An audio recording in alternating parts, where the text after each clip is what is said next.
Welcome to the National Assessment for Schoolheads Review NASH 2025. Mock B questions. For this video, we will present 50-item NASH mock questions. Another 50-item NASH mock questions will be presented in the succeeding videos. Make sure to subscribe to this channel.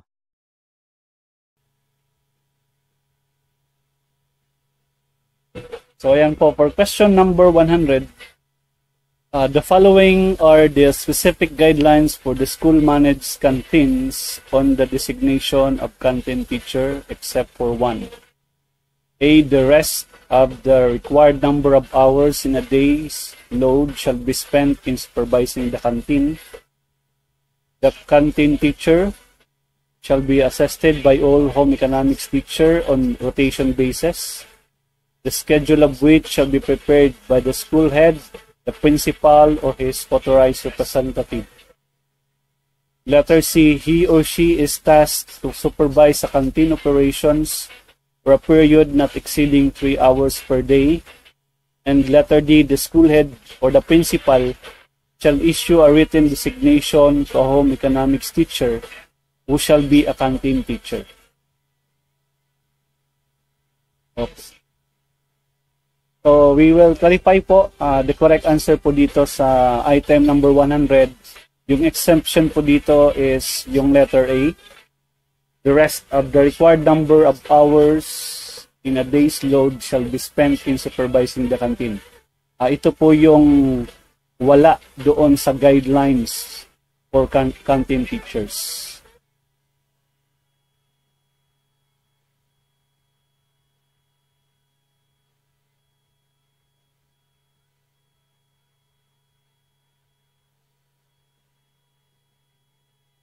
Okay, so for the next question, from 101 to 200, sabayan niyo po ako while I am giving you the questions. You put your answers po in a piece of paper.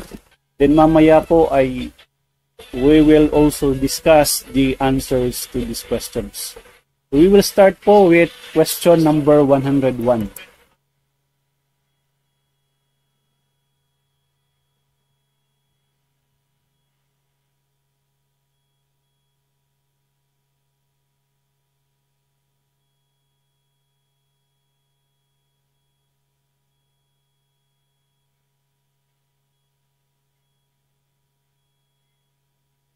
Okay, so question number 101, Ms. Hall, a teacher 1 for 10 years, files for a monetary claim and seeks conversion of her leave credit to its equivalent in cash. May her claim be allowed by the division office?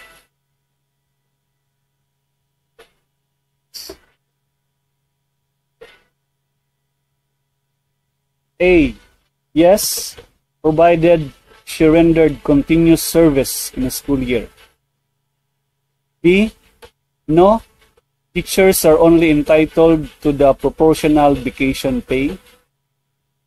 Letter C. No, Ms. Hall claim is not allowed in her position as a teacher. Letter D. Maybe if she was designated as property custodian of their school. Which of this is the correct statement? Question number 102.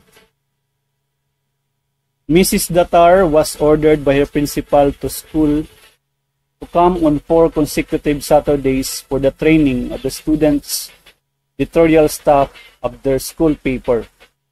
Is this allowed under RA 4670? A. No, because it's not clearly indicated in the law. B. Yes, because it's part of the teacher's other duties. C. Yes, provided the teacher is compensated. Letter D. No, because it's not within the regular functions of the classroom teacher. So, is it allowed that teacher is ordered by her principal to come to Saturdays 4 consecutive Saturdays for the training of the school paper. Write your answer, and later on we will discuss the answer key. Okay, next question, number 103. What would be the penalty for students that causes misdemeanors against public order or safety outside the school and under the influence of alcohol? A. No penalty shall be imposed. B. Be brought to the residence or to any barangay official at the barangay hall. Letter C. Call the principal and advisor for counseling. Letter D. Send them to police present to be jailed. Number 104. It is a curriculum implementation which gives teachers absolute power to determine what they see best to implement in the classroom. This view allows teachers to teach lessons they believe are appropriate for their classes and in whichever way they want. A. Cultural approach. B. Authoritarian approach. C. Laissez-faire approach. D. Technical approach.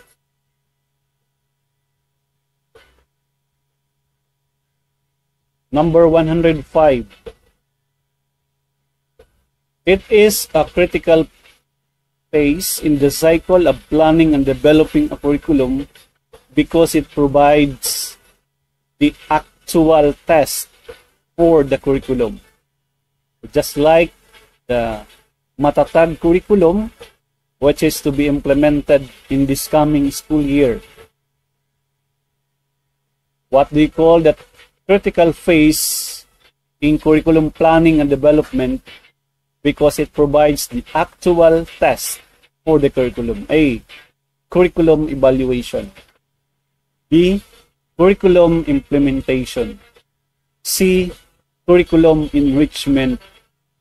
D. Curriculum mastery.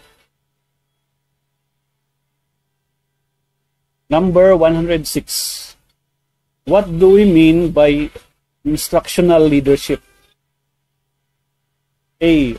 Overseeing the operations of the school, its budget, schedule, facilities, safety and security, and transportation. B.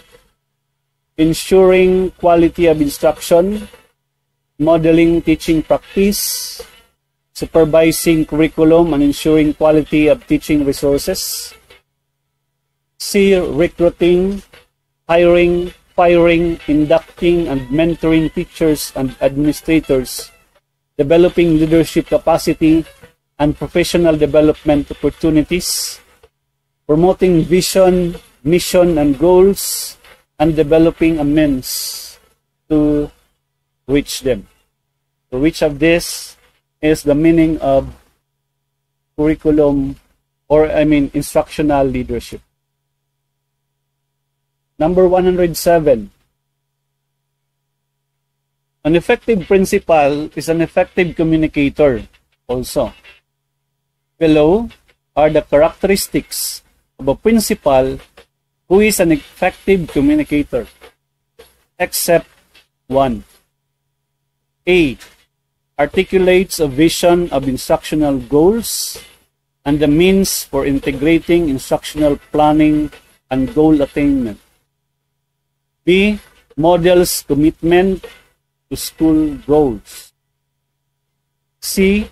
Sets and adheres to clear performance standards for instruction and teacher behavior. D.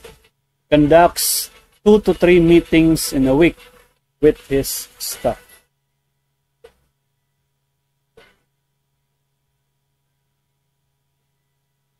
Next question, number 108.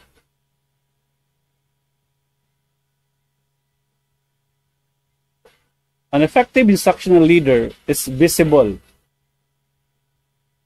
has a visible presence, who, number one, visits classrooms, attend departmental or grade level meetings. 2, accessible to discuss matters dealing with instruction. 3, checks the attendance of pupils. Number 4, an active participant in trainings. A. 1, 2, and 4. B. 2, 3, and 4. C. 1, 3, and 4. D. 1, 2, and 3. So, an effective instructional leader has a visible presence. Which of these activities does an effective instructional leader does? 109.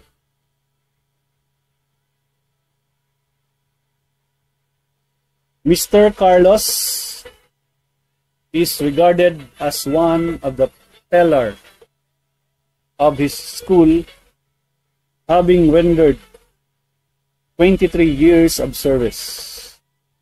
He has a lot of solutions to school problems, but seldom participates in solving them.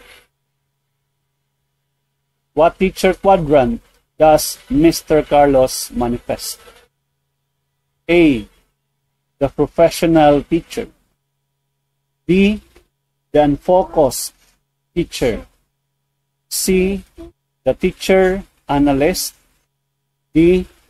The teacher dropout. There are teachers who have a lot of solutions to problems but seldom participates in solving them. What do you call this teacher?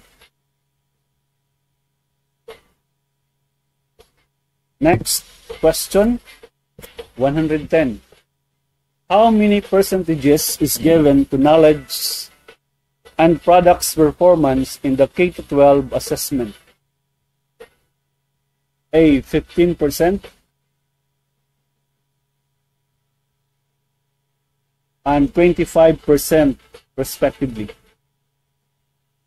B. 25% and 30% respectively. C. 30% and 25% respectively. D. 15% and 30% respectively. Number 111. In the filling out of the statement of assets, liabilities, and network, that shall inform for the public school teachers, the following can administer the oath except for one. A. The heads of a private school in the area. B. Those authorized by law to administer the oath. Notary public. Letter C. Those authorized by the head of agencies to administer oath. Letter D. The heads of agencies. So except which of the following is an exemption to those who can administer the oath for the Sultan? Number 112. Mrs. Maceda believes that it is the teacher's responsibility to keep order in the classrooms based upon the core disciplines. What philosophical point of view is this from? A. Idealism. B. Pragmatism. C. Realism. D. Essentialism.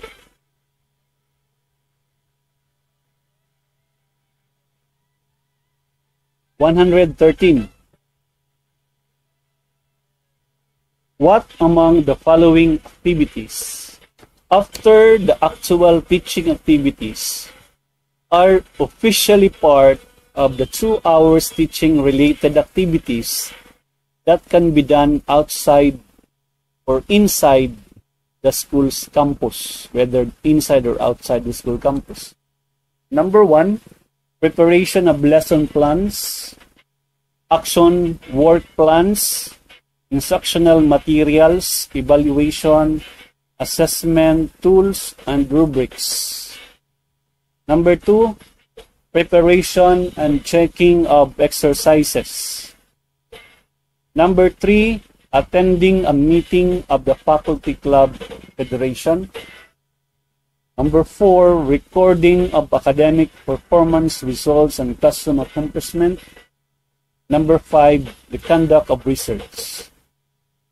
A, 1, 2, 3, and 4. B, 1, 3, 4, and 5. C, 1, 2, 4, and 5. D, 1, 2, 3, and 5.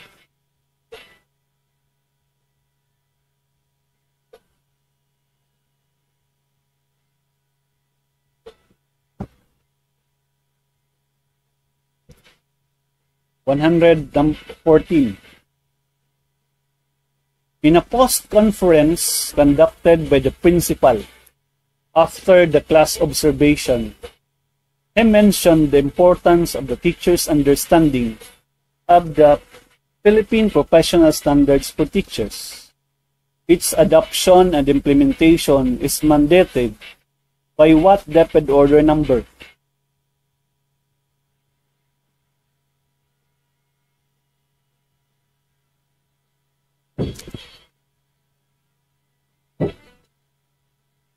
A, DepEd Order 32, Series of 2017.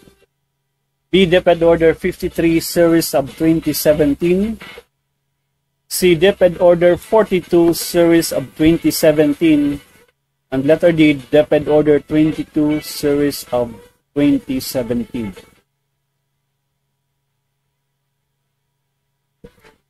(115) When Schoolhead B started at Anislag Integrated School, he found that a paid dentist assigned to the school had not been showing up for work for some days when he was supposed to be there. After looking into it, he discovered that the previous school head had ignored the dentist's actions, and that the dentist had been paid in full even though he was never in school. How can Schoolhead B address the dentist non-reporting to the school? A, report the matter to the proper authorities to impose on him attendance at school. B, review the details of his employment to see if his job assignment still holds true. C, seek the assistance of the human resource officer and act on her input and advice. D, talk to the dentist in private and ask the reason behind his non-reporting to school. Number 116. In order to promote one DepEd, one QMS, all offices and schools have adopted the official DepEd vision, mission, and core values. Who is the very first stakeholder that the department would like to protect and promote of its rights of quality, equitable, culture-based, and complete basic education? A, students. B, teachers. C, administrators. D, politicians. 117.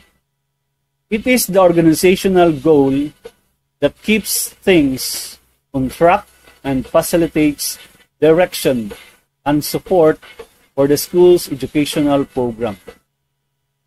A, instructional leadership. B, curriculum leadership. C, technology leadership. D, transformational leadership.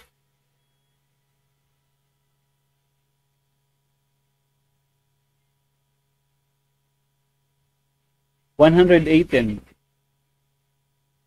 It is a method of procurement of goods that does not require elaborate bidding documents. A. Direct contracting. B. Shopping mode. C. Limited source bidding. D. Competitive bidding. 119. What would be the notes on employment status of a teacher 3 appointed to a head teacher 6 position? Can the person enjoy the salary to which he is being appointed?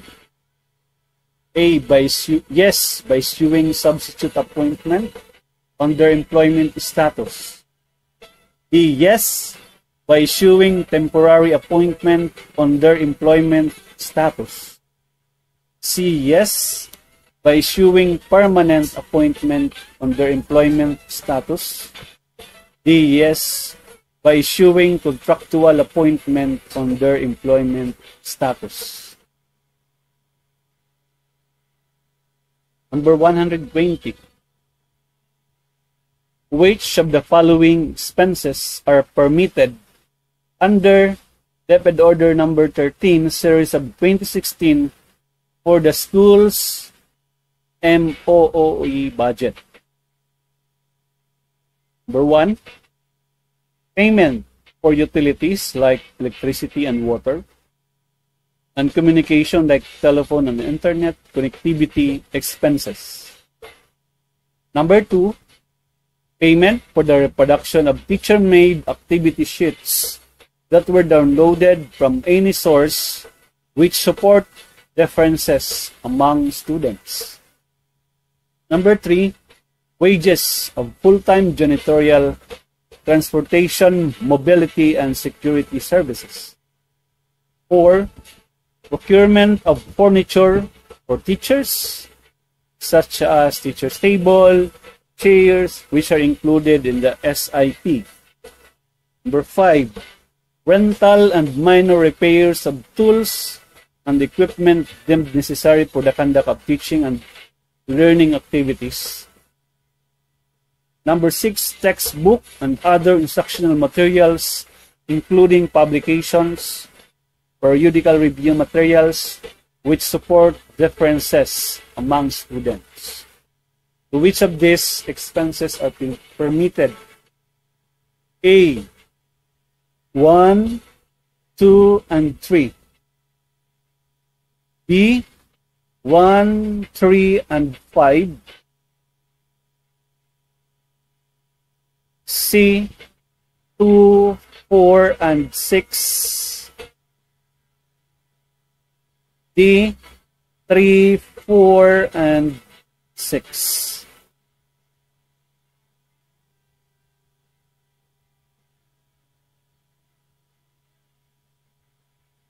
121. What is the legal basis for the promotion of school heads in Section 7A, last paragraph of RA 9155? A. The number of teachers or learning facilitators. B. The number of learners and educational qualification. C. Reclassification of school heads with no vacancy exists. D. Educational qualification, merit, and performance.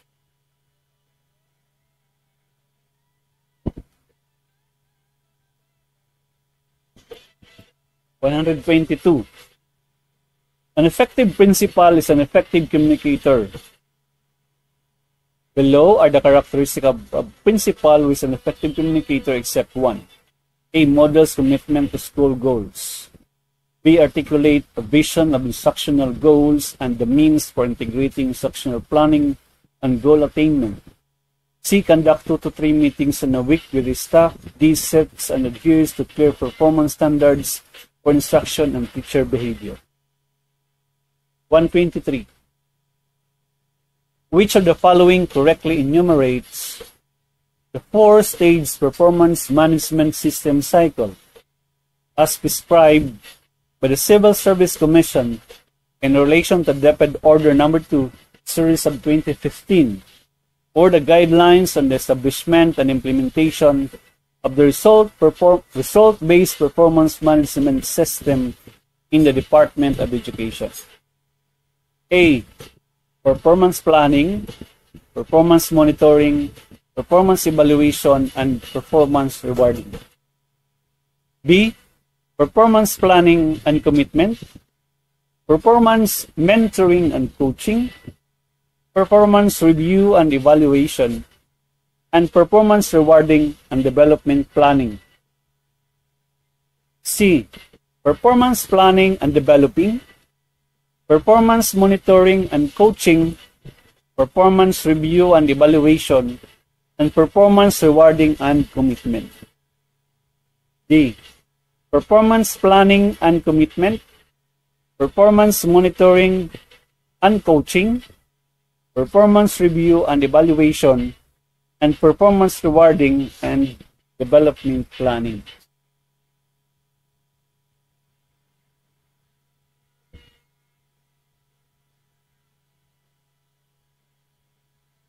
(124) A few of the tasks or activities listed in DepEd Memorandum Number 8, Series of 2023, the multi-year guidelines on the result-based performance management system, Philippine Professional Standard for Teachers, or the RPMS-PPST, include classroom observation, completing the performance monitoring and coaching form, the PMCF, media review and assessment, and reviewing the individual development plan.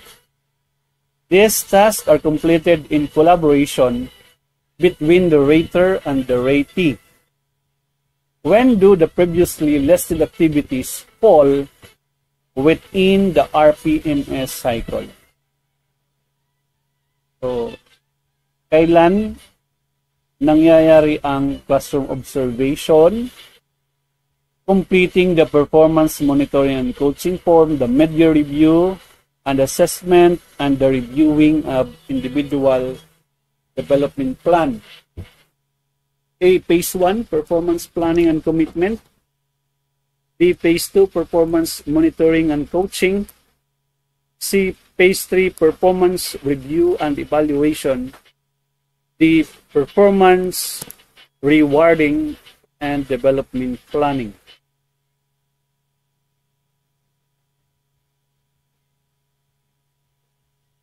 (125)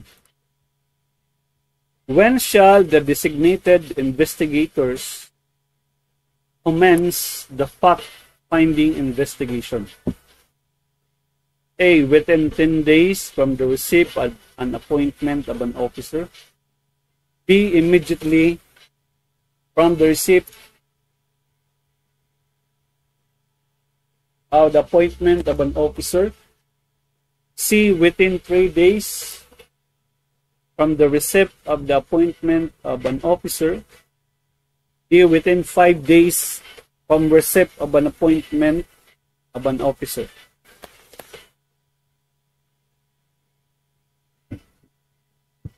(126) A learning program designed to provide further practice and application of previously taught competencies. Opportunities are provided to identify links connecting concepts and skills across grade level competencies. A. Consolidation camp. B. Enhancement camp. C. Intervention camp. D. Summer camp.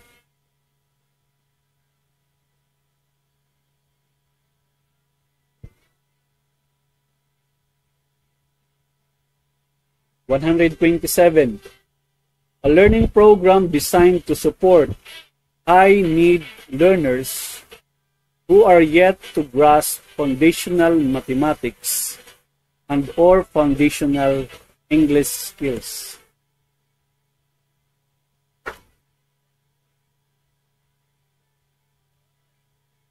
A. Consolidation camp. B. Enhancement camp. C. Intervention camp. D. Summer camp. 128. It is designed to assist advanced learners in enriching their current knowledge, skills, and understanding of grade-level learning area competencies. This will involve developing the depth, breadth, and complexity of learners' knowledge, skills, and understanding. A. Consolidation camp. B. Enhancement camp. C. Intervention camp. D. Summer camp. 129. Contractual teaching personnel shall be entitled to allowances received by regular teaching personnel, except for one. A. Membership in the GSIS. B. Membership in Pag-ibig Fund, vacation and sick leave.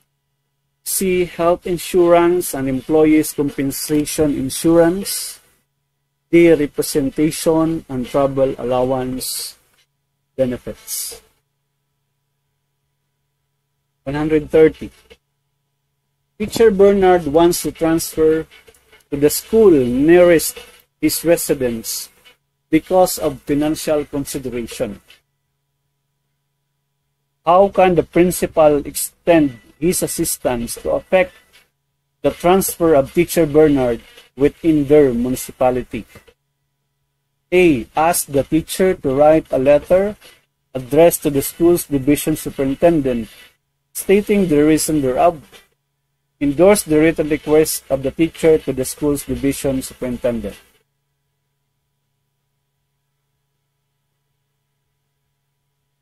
B. Allow the transfer only after the teacher is cleared of money and property responsibilities.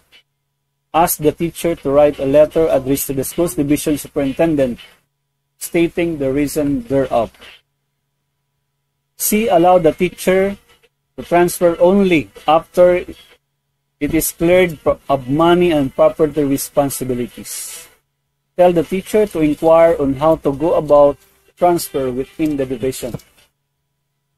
Letter D. Endorse the written request of the teacher to the school's division superintendent. Tell the teacher to inquire on how to go about transfer within the division. 131. A registered nurse applies for a teaching position in your school. As a neophyte school head, how are you going to rate the GWA of a non-education degree? A. Use their GWAs in their baccalaureate degree and the 18 professional units in education. B. Use their GWAs in their baccalaureate degrees. C. Use their GWAs in their baccalaureate degrees, 18 professional units in education and DME units in education. D. Use their GWAs in their baccalaureate degrees, the 18 professional units in education and work experience. 132. The principal of Santa Maria High School has facilitated the anticipated natural vacancy of Teacher Perry, who is set to retire by August of 2024. Can an anticipated natural vacancy be published simultaneously with the existing vacant position?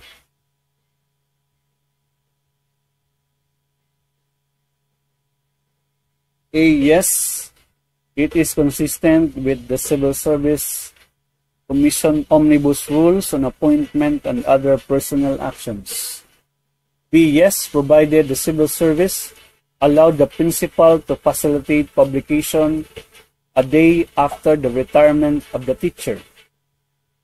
C. No, it has to wait for the retirement papers before publishing the vacant item.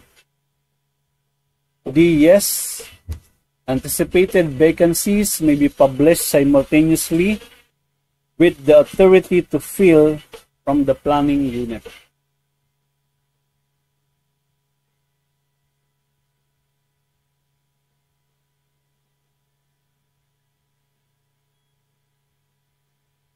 133. An employee may be reassigned from one organizational unit to another in the same agency, provided that it shall not involve a reduction in rank, status, or salary. A. Detail. B. Reinstatement. C. Reassignment. D. Reemployment. 134. The following are exempted from the operation of the rules on nepotism, except for one. A. Persons employed in a confidential capacity. B. Teachers, physicians. C. Secretaries, undersecretaries. The members of the Armed Forces of the Philippines. They are exempted from the operation of the rules of nepotism except for one.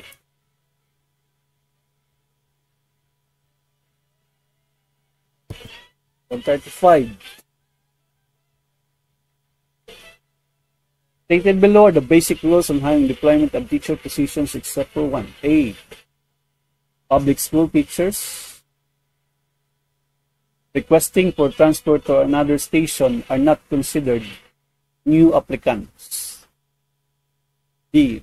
Residents of the locality, LGU-funded teachers, substitute teachers, volunteer teachers, PhET graduates under the 1,000 teachers program shall be subject to these hiring guidelines. C. Teachers who have not practiced their profession for the past 5 years should be required to take at least 18 units in education courses consisting of at least 6 or 9 units of content courses. D. Upon a teacher's appointment, assignment to a station, and acceptance of the position, he or she shall not be transferred to another school until after rendering at least 3 years of service in that school.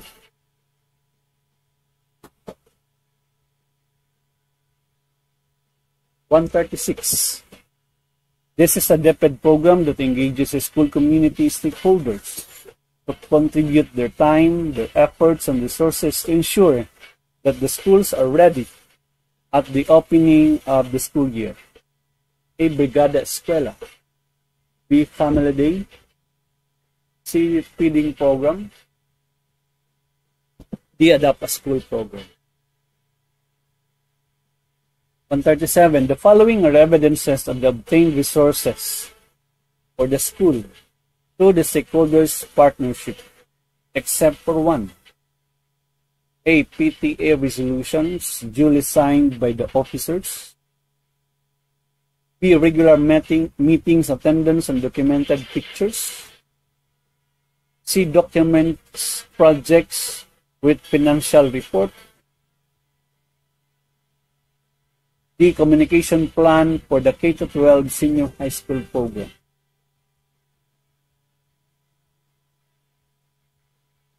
(138) Their inputs about the school's strength, weaknesses, threats, and opportunities are necessary in the agenda for school improvement. A. Internal stakeholders. B. Parents of students and their associations. C. External stakeholders. D. School Governing Council. 139. What is the main purpose of monitoring performance? A. To avoid deviations. B. To gather data and detect problem area. C. To establish control tolerance level. D. To see to it that the standards are met. 140.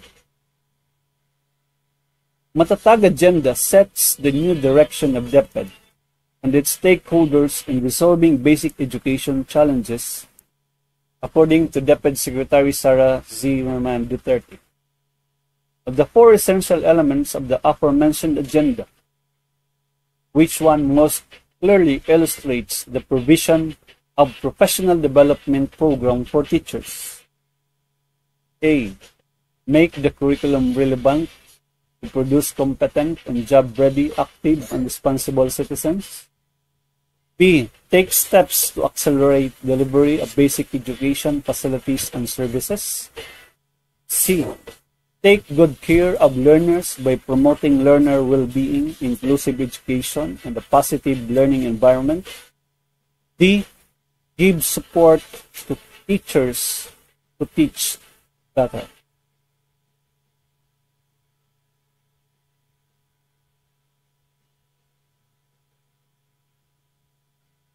(141) Mr. Castro manifests gambling, smoking, drunkenness, and other excesses as his school head.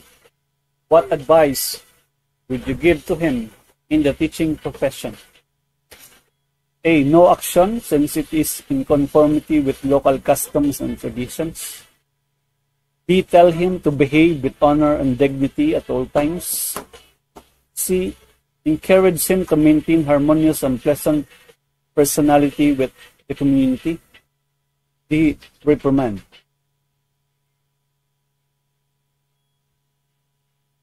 (142) Mr. Banal, a school principal, filed his statement of assets and liabilities upon assuming to office. Under what ethical standard does this practice fall? A. System of incentives. B. Divestment. C. Financial disclosure. D. Prohibited acts and transaction.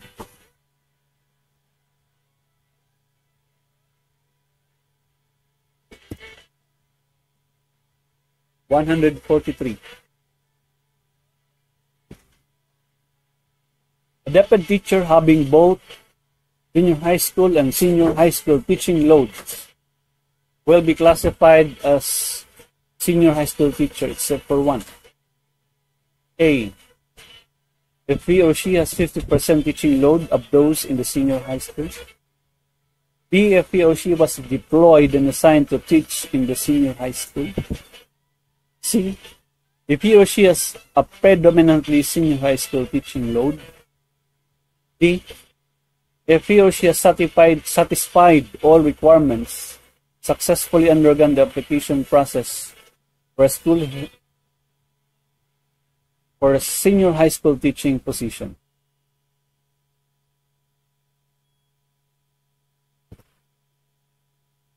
(144) According to Rinzoli and Rice, 2007, this type of enrichment is perhaps most suitable for the gifted and talented students when they investigate real problems as individuals or small groups. A. Type 4 enrichment. B. Type 3 enrichment. C. Type 1 enrichment. D. Type 2 enrichment.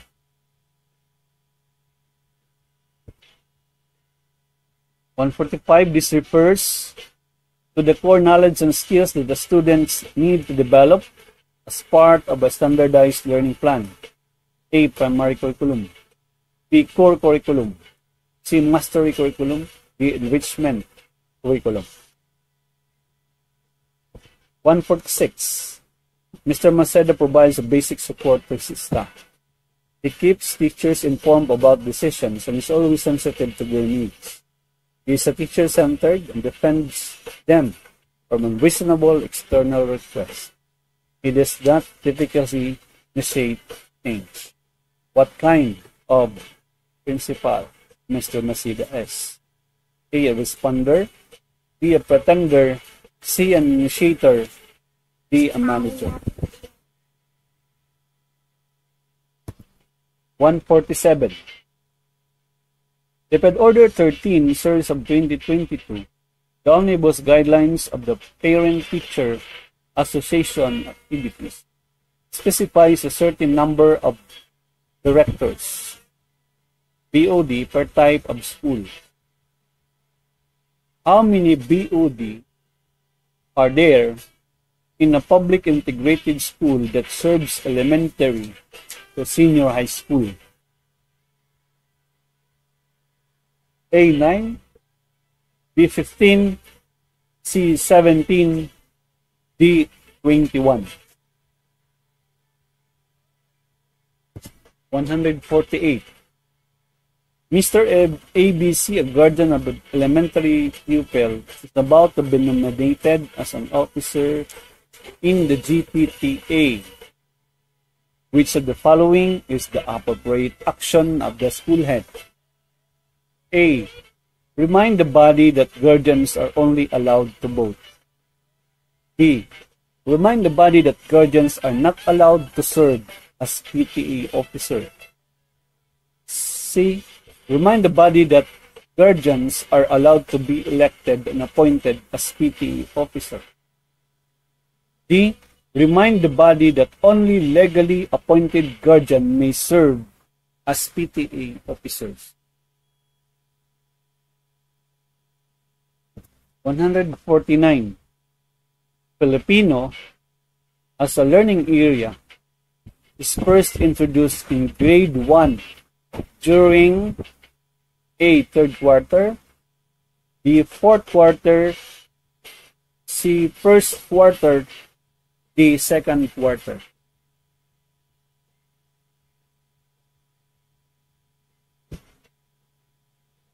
(150) K-12 assessments shall be done at 4 levels, namely knowledge, process, skills, understanding, and products and performance.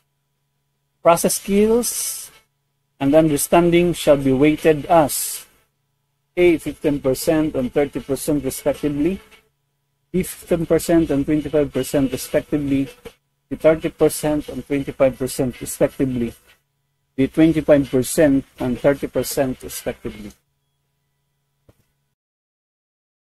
Like and subscribe to the L&D channel on YouTube using the link youtube.com/@learn2lead channel.